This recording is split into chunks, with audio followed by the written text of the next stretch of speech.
You should be worried. We're traveling back in time for some more Dutton drama in 1923, as the Yellowstone spinoff wastes no time getting into some serious danger. Harrison Ford's Jacob Dutton and Helen Mirren's Cara Dutton are doling out some frontier justice. And there are leopards? Once they get a taste from man, man is all they want to eat. Let's get into that 1923 premiere. I'm Anna Rumor, and this is Pop Culture Social Call.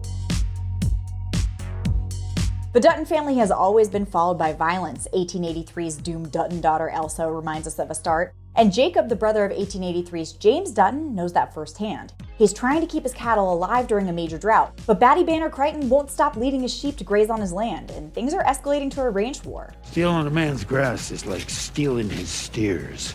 Jacob and his nephew John Dutton Sr., who we last saw as a little boy in 1883, they're convinced the ranchers are going to have to pull their cattle together to move them to greener pastures, even if it's risky. John's son Jack is going to have to put his wedding to fiancée Elizabeth on hold to make this happen, though, and while she's not happy about that, Cara reminds her, when you're married to a rancher, the cattle always come first. In this life, there's no debating which is more important, the wedding or the cattle. It's always the cattle.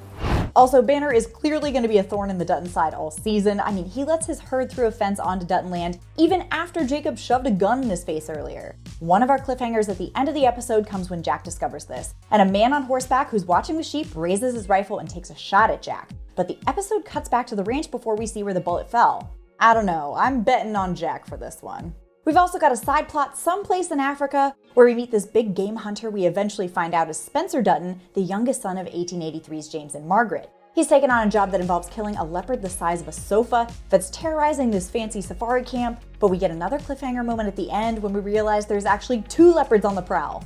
R.I.P. that guy. We also meet Tiana Rainwater, a young indigenous woman whom I'm guessing is the ancestor of Yellowstone's Thomas Rainwater. She's forced to attend an American Indian boarding school, and it's a terror. Sister Alice and Father Renaud are verbally and physically abusive, and we find out that no one who's ever left the school has been heard from again. We've got the beginning of a lot of plot threads being woven. I'm curious to know what you think, so let me know in the comments. Like and subscribe while you're there, and head over to popculture.com for the latest entertainment news. Till next time, I'm Anna Rumor, and this is Pop Culture Social Call.